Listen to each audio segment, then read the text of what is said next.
सुफियान सौरी फरमाते हैं कि मैं उसमें कम उम्री पर मैं नौजवान बेचारा भी नहीं पढ़ा लिखा नहीं जाना होगा। हज़रत सुफियान सौरी फरमाते हैं मैंने उस नौजवान को देखा कि तवाफ़े काबा तो कर रहा है, जहाँ लब्बैक करना कहना है वहाँ वो नबी अस्सलातु वस्सलामु अलैहि रसूलुल्लाह सल्लल्लाहु अलैहि इलाक़ी यानी दुरूद तरह तरह के दुरूद है। एक दुरूद नहीं है, बहुत दुरूद है। समझ रहे नहीं समझ रहे? अब आप लोग घबरा जाते हैं कि भैया वो नमाज वाले दुरूद इब्राहिमी पढ़ेंगे या दुरूद ताज पढ़ेंगे या दुरूद हजारी पढ़ेंगे या दुरूद लच्छी पढ़ेंगे तभी हमारे दुरूद तो भेजा जाता है। अरे सल्लल्लाहु अलैहि वसल्लम ये भी दुरूद है। बात समझ रहे? तो हज़रत सुफियान सौरी फरमाते हैं कि वो बच्चा तवाफ तो कर रहा है लेकिन तस्बीह व तहलील नहीं कर रहा है बल्कि नबी पे दुरूद पढ़ रहा है। तो हज़रत सुफियान सौरी कुछ देर तो उसको देखे कि शायद ये जान नहीं रहा है, पर समझे जब उनको ये एहसास हो गया कि शायद ये नादान है, शायद ये नासमझ है, तो उसके पीछे उसके कंधे पे अपना हाथ रखा और कहा बेटा रुक जा, बेटा ठहर जा। वो नौजवान पलटता है और कहता है अल्लाह के नेक बंदे क्या कहना चाहते हैं जो मुझे रोक रहे हैं? तो हज़रत सुफियान सौरी फरमाते हैं मैंने उस नौजवान से कहा ये अल्लाह के नेक बंदे ये खाने काबा का तवाफ है, तवाफ करने की जगह है और तवाफ में तो मशगूल है और तवाफ की हालत में तस्बीह व तहलील की जाती है, अल्लाह की किबरियाई बयान की जाती है, नबी पे दुरूद नहीं पढ़ा जाता है, ये दुरूद का मकाम नहीं है। तो उस नौजवान ने कहा ये अल्लाह के बरगुज़ीदा बंदे, ये अल्लाह के नेक बंदे, मुझे समझाने के लिए आपका शुक्रिया। क्या आप समझते हैं कि मैं नादानी की बुनियाद पर ऐसा कर रहा हूँ? तो नादानी की बुनियाद पे नहीं कर रहा हो बल्कि समझ बूझ के कर रहा हो। तो हज़रत सुफियान सौरी ने कहा ऐसा तो क्यों कर रहा है? कहा आखिर मैं करूं तो क्यों ना करूं? जो चीज मुझे समझने में मिली है मैं तकबीर में नहीं जानता हूँ, मैं और किसी इबादत को नहीं जानता हूँ, मेरा तो तमाम सहारा तमाम दारो मदार इसी दुरूद पे लगा हुआ है। हज़रत सुफियान सौरी फरमाते हैं मैंने उस नौजवान से कहा बेटा बता दो इसकी हकीकत क्या है कि तस्बीह व तहलील की जगह रब की किबरियाई की जगह तो नबी पे दुरूद पढ़ रहा है, तवाफ कर रहा है, दुरूद पढ़े जा रहा है। तो उस नौजवान ने कहा हजरत अगर आप सुनना चाहते हैं तो सुन लीजिए, मैं और मेरा बाप एक दफा अपने काबा की ज़ियारत करने के लिए तहज करने के लिए मैं और मेरा बाप आ रहे थे और रास्ते में मेरे बाप का इंतकाल हो गया, हम तने तनहा बचे। हमारे बाप का इंतकाल होने की बुनियाद पर कोई मददगार न था, कोई पुरसाने हाल न था, मैं बड़े परेशानी में हुआ कि सुनसान इलाका है, रेगिस्तान इलाका है, कोई आने जाने वाला पता नहीं कब आएगा और देर होगी तो मेरे बाप की लाश खराब हो जाएगी और मैं किसी के सहारे के बगैर अपने बाप को गुस्ल नहीं दे सकता हूँ, अपने बाप को कफन नहीं पहना सकता हूँ, अपने बाप को कब्र तक नहीं ले जा सकता हूँ, अपने बाप को सुबुर्दे खाक नहीं कर सकता हूँ। वो नौजवान कहता है ए अल्लाह के नेक बंदे मैं इसी कशमकश में था कि किस तरह मेरे बाप की वो कब्र में किया जाए, सुबुर्दे खाक किया जाए। मैं रास्ता देख रहा था, चकचकी लगाए हुआ था, तो कोई राहगीर नजर आ जाए, कोई मददगार नजर आ जाए तो उसे मैं बुला लूं और उससे कहूं मेरे बाप के जनाजे में तू मेरी मदद कर दे, मेरे बाप के कफन में तू मेरी मदद कर दे, मेरे बाप के गुस्ल में तू मेरी मदद कर दे, मेरे बाप के सुपुर्दे खाक में तू मेरी मदद कर दे। मैं दूर दूर तक देखता था लेकिन मुझे कोई इंसान नजर न आता था, मैं बड़ी बेकसी में बड़ी लाचारी के हालत में था। इसी दरमियान मैंने देखा सुनसान इलाके से एक घुड़सवार चला आ रहा है, अब घोड़े के ऊपर बैठा बैठा चला आ रहा है, मेरे बाप की लाश के करीब आता है, अपने घोड़े से जमीन पे उतरता है। अब वो इंसान तो उतरता है, देखने में इंसान है लेकिन चेहरे पे पर्दा है, शक्ल नहीं दिख रही है। वो इंसान उतरता है और उससे पहले वो बात बताता है ए सुफियान सौरी मैं और घबराया जो था इस बुनियाद पे घबराया था कि जब मेरे बाप का इंतकाल हो रहा था उससे पहले मरने से पहले मेरा बाप का चेहरा अच्छा था, हसीनो जमील था, खूबसूरत लगता था, लेकिन इंतकाल के फौरन बाद ही मेरा बाप का चमकता चेहरा, खूबसूरत चेहरा सियाह हो गया था। इस खौफ से मुझे और डर लगने लग गया था कि अगर कोई मददगार आएगा मैं उससे मदद मांगूंगा तो मेरे बाप के चेहरे की स्याही देख करके कहीं बरजस्ता वो कहना पड़े कि तुम्हारे बाप के ऊपर अल्लाह की लानत बरस रही है, अल्लाह की फटकार बरस रही है। तुम्हारे बाप का चेहरा तो अच्छा था और मरने के बाद ही सियाह हो गया है, काला हो गया है। इस बुनियाद पे अल्लाह के नेक बंदे, मैंने अपने बाप के चेहरे पे एक चादर डाल दिया था कि अगर कोई मददगार आए तो मेरे बाप का चेहरा न देखे, बल्कि मेरे साथ उनके कफन दफन में इंतजाम में लग जाए। लेकिन वो आने वाला अपने चेहरे पे तो नकाब डाले है, मेरे बाप के लाश के करीब पहुंचता है और जमीन पे अपने जालू के बल बैठता है और अपना दस्ते मुबारक उस चादर पे लगाता है और चादर को मेरे बाप के रुख से दूर करता है और अपना दस्ते मुबारक मेरे बाप के रुखसार पे मस करता है। उसका दस्ते मुबारक मेरे बाप के चेहरे पे मस करना होता है कि मेरे बाप का चेहरा चमकने लगता है, दूध से ज्यादा सफेद हो जाता है, नूर बरसने लगता है। अब वो आने वाला फिर चादर से मेरे बाप का सर ढक दे, चेहरा ढक देता है, अब अपने आप को घोड़े के जानिब रवाना करता है। वो नौजवान कहता है, ए अल्लाह के नेक बंदे, जब वो आने वाला मेरे बाप के चेहरे को मुनव्वर करके जब जाने लग गया है तो मैंने पीछे से उसके दामन को पकड़ा है और उसके बारगाह में अर्ज किया है, ए अल्लाह के नेक बंदे, आप कौन है जो सुनसान बियाबान में मेरे बाप के सियाह चेहरे को मुनव्वर कर दिया है, दूध से ज्यादा सफेद कर दिया है। तो उस आने वाले ने कहा, ए नौजवान, क्या तूने मुझे पहचाना नहीं? वो नौजवान कहता है, ए अल्लाह के बरगुज़ीदा बंदे, उसने जब मुझसे कहा कि तूने मुझे पहचाना नहीं तो मैंने उससे कहा, ए अल्लाह के नेक बंदे, मेरे बाप पे एहसान करने वाले, मैं आपको पहचानूं तो कैसे पहचानूं? आपने तो नकाब डाल रखा है, आपने तो पर्दा कर रखा है, आप अपना चेहरा दिखाएं तब तो हम पहचान सकते हैं कि आप हैं कौन। वो नौजवान कहता है कि जब मैंने ये बात कही है तो उस आने वाले ने अपने चेहरे से नकाब पलटा है, तो उसका चेहरा जब मैंने देखा है तो जो तारीखों में सुना था, जो लोग बताया करते थे कि आमिना के लाल इतने हसीन है, आमिना के लाल का चेहरा 14वीं रात से ज्यादा चमकदार है, आमिना के लाल का चेहरा बड़ा बेमासूम है, बड़ा बेगुनाह है, उनको जो देख ले दीवाना हो जाता है। जो औसाफ मैंने नबी के सुने थे उस चेहरे में वो औसाफ नजर आए तो मैंने बरजस्ता कहा, ए आने वाले अल्लाह के नेक बंदे, हम तो तुझे पहचानते नहीं है, लेकिन आपका चेहरा ऐसा लग रहा है जैसे आमिना के लाल का हो, आमिना के प्यारे का हो। तो उस आने वाले ने कहा, ए नौजवान, तूने सच पहचाना, मैं मोहम्मद मुस्तफा।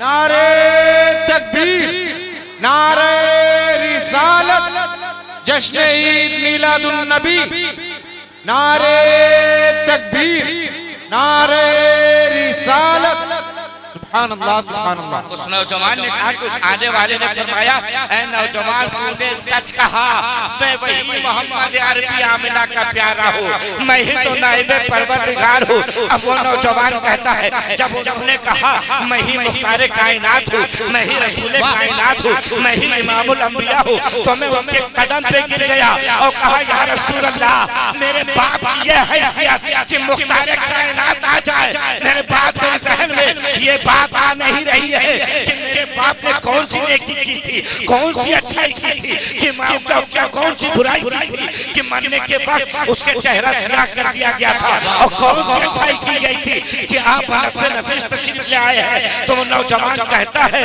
हजरत सुफियान सूरी से कि अल्लाह के नेक बंदे, अल्लाह के हबीब ने फरमाया, ऐ नौजवान, तुम्हारा बाप मेरे ऊपर दुरूद पढ़ा करता था, तो जो कोई बंदा मेरे ऊपर दुरूद पढ़ता है मैं उसका मददगार हूँ, इस दुनिया में भी आवाज।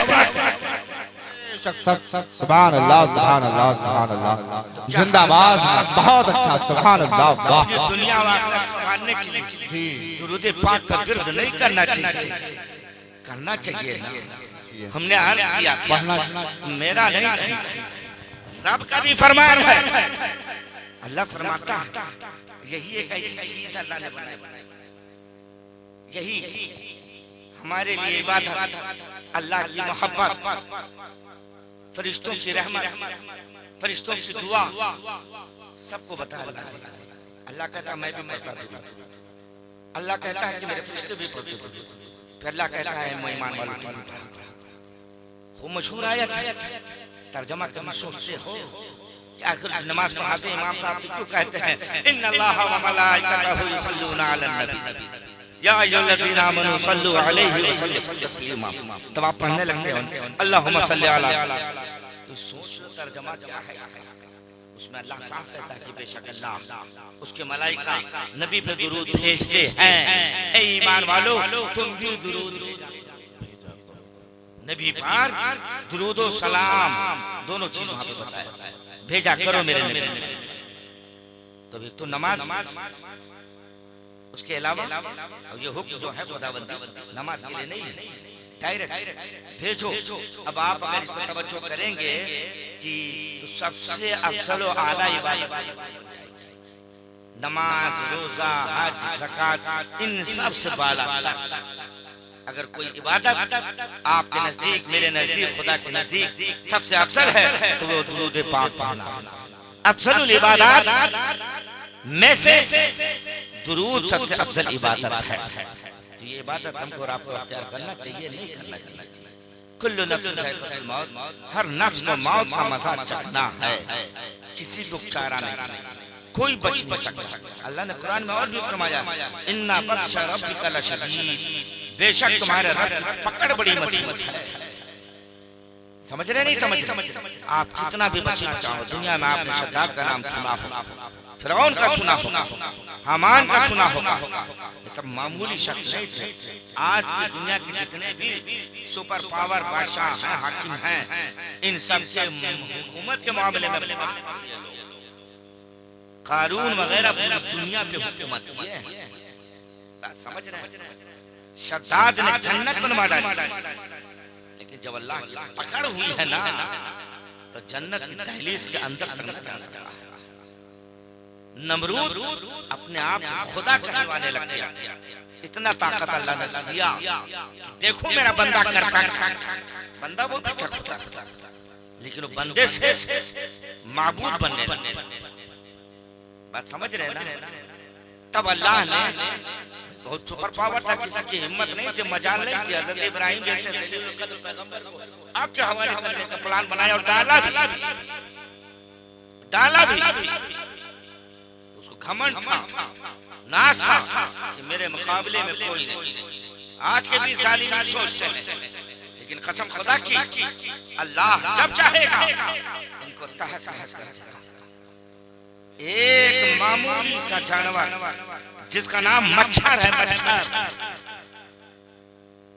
है ना, उस जानवर से इस दुनियावी सल्तनत का अजीम बादशाह, अजीम हाकिम नमरूद को अल्लाह ने मच्छर, यही सबब बना उसकी मौत। आज के लोग क्या, लेकिन आपका ईमान, आपकी ज़मीर मरी हुई है। ऐसा यार आ गया है कलेजा में, अल्लाह कैसे भरेंगे? हम तो बेदखल कर दिए जाएंगे मुल्क हिंदुस्तान से, तड़प रहे हो ना, लेकिन बेदखली इतने है, यह बॉर्डर से वह बॉर्डर, यह घर से वह घर, उससे ज्यादा नहीं। मौत नहीं कहा है कि मौत है, लेकिन कलेजा फट रहा है आपका, सलाख से भी डर रहे हो। और जब आपकी हद है उस हद से बाहर जाने से, वो यही तो कहा गया जिसका नहीं होगा उसको हिंदुस्तानी मानेंगे, मानी बातें खारिज कर देंगे। तो या भागो बेड़ो पूजा तो जेल में जाओ। लेकिन सोचो, जबकि इनकी ताकत एक मच्छर को झेलने की नहीं है, एक मच्छर की ताकत को बर्दाश्त नहीं कर सकते, उससे तुम डर गए, उससे नहीं डर रहे हो जिसने इस एक मामूली से मच्छर को ये ताकत दे दी थी कि नमरूद जैसे बादशाह को मौत। उस रब से डरो जिसने नमरूद को भी पैदा किया और मच्छर को भी पैदा किया है।